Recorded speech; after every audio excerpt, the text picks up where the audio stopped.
How's it going, guys? Alpha here, bringing you my NPL Week 2 team builder. We are coming off of our Week 1 victory. We had claimed a 3-0 over Trev and his Long Island Golducks. Garchomp picked up 5 kills in that game, was a complete monster. There's a little bit of a speed mishap there that gave me a serious upper hand. But we're looking forward now from after our victory, and this week we take on the Nevada Noiverns and their coach, Noivern Nation. Davion is a very good friend of mine, and it should definitely be a fun match. He's got a really odd team if you look at it. Magearna, Mega Sableye, Entei, Amoonguss, Alomomola, Dugtrio, Blastoise, Espeon, Lucario, Rotomfan, and Tyrantrum. Lots of bulk and the ultimate anti-hazard team. He only has one form of hazard removal in his spinner being Blastoise, but he's got 2 separate magic bounce users and a lot of mons you don't want to really click rocks in front of. So obviously that's a interesting build. A very slow team, but a very, very, very bulky. Magearna is fat, Mega Sableye is fat, Entei is fat, Amoonguss, Alomomola, Blastoise, Rotomfan can be a little bit fatter, gets access to Will-O-Wisp too. Tyrantrum can be fat. Obviously Lucario, Espeon, Dugtrio, not exactly the bulkiest mons, but those other ones are kind of a pain in the ass. But so you look at his team, and you notice the Mega Sableye, so immediately I'm bringing Tapu Fini, my only fairy, on my team. Fini does a lot of good things against this team. Unfortunately, because of the team I'm bringing, it can't do all of the things I want it to, but it can do enough. So let's just get right into our team. First up, we have Kana, our Tapu Fini, holding leftovers this week with obviously Mr. Surge, Haze, Hydro Pump, Moonblast, and Defog, 252 in HP, 252 in defense, and 4 in special defense with a bold nature. This is a max defense Tapu Fini again, because mainly I really didn't need this special bulk. You look at his team, and he has a Amoonguss to hit me on the special side and Espeon, and that's pretty much it. Lucario if it's nasty plot, but and obviously Rotomfan. I didn't really want to be taking those special hits from Rotomfan and Amoonguss, and for that matter, I really don't care to take hits from Espeon or Lucario either. I have other options for that. That being said, the team that he has, it's not a great matchup for me with Fini, but I need it to deal with things like Mega Sableye, so I'm bringing it. So the reason I have Haze is because I don't want to deal with Mega Sableye shenanigans at all. I also don't want to deal with Magearna shenanigans, and I don't want to deal with Tyrantrum shenanigans, so I have Haze. I probably could have gone Taunt over Haze, but once again, the whole idea of 2 magic bounce users and Taunt, not really my thing. So we have Haze and Defog rather than Taunt. Defog, obviously, because the second mon on my team, as you can see, is Volcarona. Icarus is making his season debut this week with Leftovers, Swarm, Quiver Dance, Flamethrower, Bug Buzz, and Giga Drain. 244 in HP, 84 in defense, 180 in speed with a timid nature. This is to guarantee that I outspeed Lucario. I pretty much decided it wasn't worth it to speed tie Entei because I can't do anything to Entei, and it's gonna fuck my shit up with either Earthquake, Sacred Fire, or Stone Edge. So I decided not to speed creep it. I don't think basically, while Entei's still around, I can't try to clean things up with Volcarona anyway. So there was no reason to really put it in danger of having to deal with Entei. Long story short, if once Entei's out of the picture, Volcarona puts in massive work against his team. Destroys Magearna, destroys Mega Sableye, destroys Amoonguss, destroys Alomomola, destroys Dugtrio. Kind of, not really. Dugtrio is a problem if I'm not outspeeding it. It's a problem. Obviously, if its Sash is still intact, it's a problem. But it's not exactly the best check to Volcarona. Blastoise gets bodied once I get a couple of Quiver Dances up. Espeon gets bodied. Obviously, none of these mons want to take a plus 1 or plus 2 Bug Buzz or Flamethrower or anything of that noise, and Giga Drain is there for those water types. It's a really, really good matchup for Volcarona after Entei's out of the way, and I hope I can get that accomplished because I really want to put Volcarona to use. And obviously, I got to keep rocks off the field, which is why Tapu Fini's here for the biggest reason Tapu Fini's here at all. Next up, we have Rapture, Garchomp, holding ground EMZ with Rough Skin, Earthquake, Sword Stance, Dragon Claw, and Substitute. 12 in HP, 52 in attack, and 244 in speed with a Jolly Nature. That's guaranteed to outspeed Entei, obviously. No, wait. Entei's base 100, right? I'm almost 100% sure. That is not supposed to show up when I open that. Anyway, let me just double check my speed tier here because I want to make sure I didn't fuck that up. I'm almost 1,000. I'm like 1,000% sure it's base 100. It's either 95 or 100, which is what I'm checking. Yeah, it's 100. Okay, I'm not crazy. Yeah, Speed Creepy Gigante. I have a weird set with sub SD and not Leftovers or Salicberry. The reason being, I just didn't need a 4th move. It was Earthquake, Swords Dance, Dragonclaw, and there was nothing that screamed, hey, you need this move as well. If I get a sub up with this thing, it's pretty much GG. Why is this... Hello? Is this auto-detect? Oh, I know what the problem is. Fixed it. Yeah, it's pretty much GG if I get a sub up with this thing, though. Things that take a hit at +2. Alomomola. Dugtrio with its Sash Intact, obviously. Alomomola probably doesn't take a +2 Groundium Z, though. Let's damage cap this real quick. Let's see. And I also can't break my sub, I don't think. Garchomp. Groundium Z, level 50.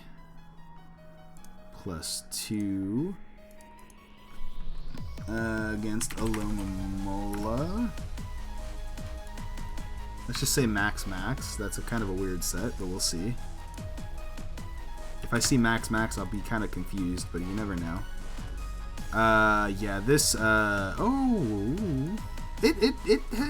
like a 50-50 roll to take a +2 Tectonic Rage, but obviously at that point I don't even have to click Tectonic Rage. I just click Earthquake twice, or I set up another SD if I still have the sub up. So obviously that's not exactly an answer to sub SD Chomp. Mega Sableye gets blown the fuck back. It's not even close. Let's just run the calc just to make sure I'm not pulling it out of my ass, but I'm pretty sure it's not even like remotely close. Yeah, Max. Yeah, Max. Oh, that's Tectonic Rage. Never mind. It takes +2 Earthquake if it's Max. And even if it's not, if it's the standard showdown set that they give you, it still takes it. But like I said, the sub is a huge thing because his team other than Espeon does not outspeed Garchomp at all. Oh, Espeon and Dougie, my bad. So that's really, really good to know. Obviously, I can only SD 3 times. Still something to keep in mind, though. Well, I guess 4 times. But huge work for this set. Groundium Z is pretty much there for either knocking out the Mega Sableye or the Alomomola. Amoonguss does not appreciate a +2 Earthquake. Blastoise doesn't appreciate a +2 Earthquake. Tyrantrum obviously gets blown the fuck back by +2 Earthquake. It's a really good situation to be in. It's also probably my most efficient way for hitting Magearna next to, that and Volcarona. But pretty straightforward. Next up we have Elias, our Tornadius Therian, holding safety goggles with Regenerator, U-Turn, Hurricane, Taunt, and Heat Wave, 244 in HP, 12 in Special Attack, and 252 in Speed with a Timid Nature. So originally, with this set I had knockoff over Taunt with Assault Vest, but I pretty much just determined that since this is the fastest mod on either team, I didn't really need the Assault Vest. Scarf Magearna is like a thing, I guess. That's like a possibility. I don't really see it being his solution with Magearna.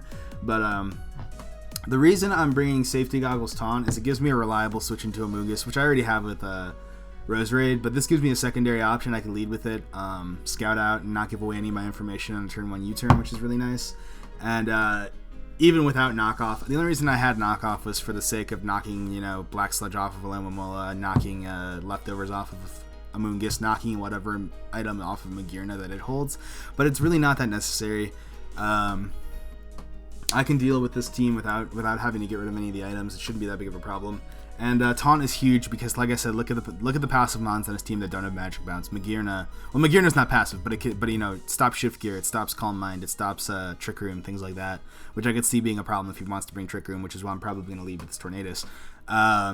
It stops Amoonguss from clicking Spore, from clicking Synthesis, from clicking. That's pretty much all Amoonguss would click. It stops Alomomola from clicking Wish, from clicking Protect, from clicking etc. It stops Espeon from putting Calm Minds up, although I doubt he would stay in on Tornadus. It stops Lucario from putting Plots up, from putting Swords Dances up. It stops Rotom Fan from Will-O-Wisping and Pain Splitting. It stops Tyrantrum from Dragon Dancing, but I'm probably not going to stay in on Tyrantrum. It's just a really good thing to have for this team. He has tons of mons that need to be stopped with Taunt, and it's really, really beneficial for me.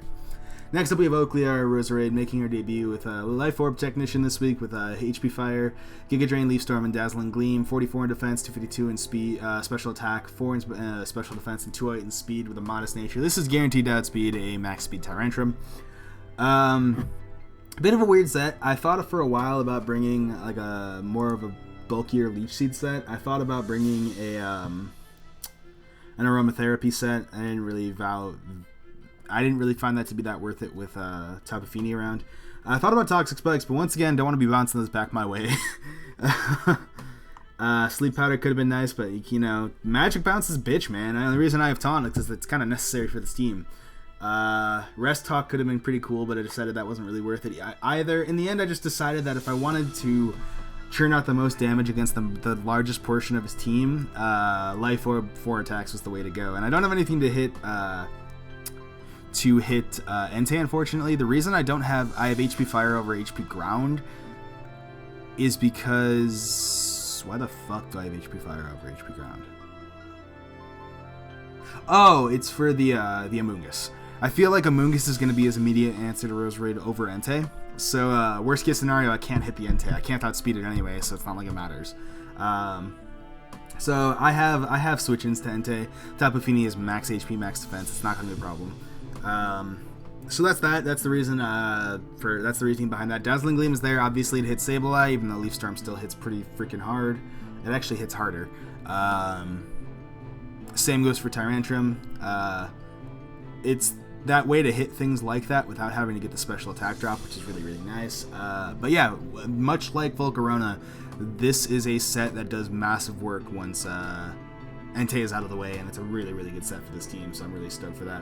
I also have to remember that I did not calc that speed of max speed Rotom Fan, which is a bit of a problem, but I don't think that'll come into play, hopefully. We'll see, though. Finally, we have Babylon, our Mega Aggron. Holding the Aggronite with Sturdy, Filter once it Mega Evolves, or with Earthquake, Dragon Tail, Arrest, and Curse. 252 in HP, 4 in attack, and 252 in special defense with a what's that nature? Careful? Yeah. Okay, so this is a bit of a weird set too. I'm running a couple of weird sets this week. Earthquake is there for obviously hitting Magearna. Dragon Tail is there for phasing everything else out and wearing them down over time. Rest is there so that I can't be worn down over time. I can rest back up on a lot of things on this team. Curse is there, so if I do get a chance to set up when Entei is gone, basically nothing. I feel this is like a total dick move, but like, what on this team other than Specs Magearna deals with this set? Dougie, Entei, and like a Tyrantrum that gets to +2, and that's about it. It's a really good position to be in. So I'm really excited to use this set. I don't know how I'm going to work with the rest. I usually don't run rest, especially not without Sleep Talk, because it's kind of a risk.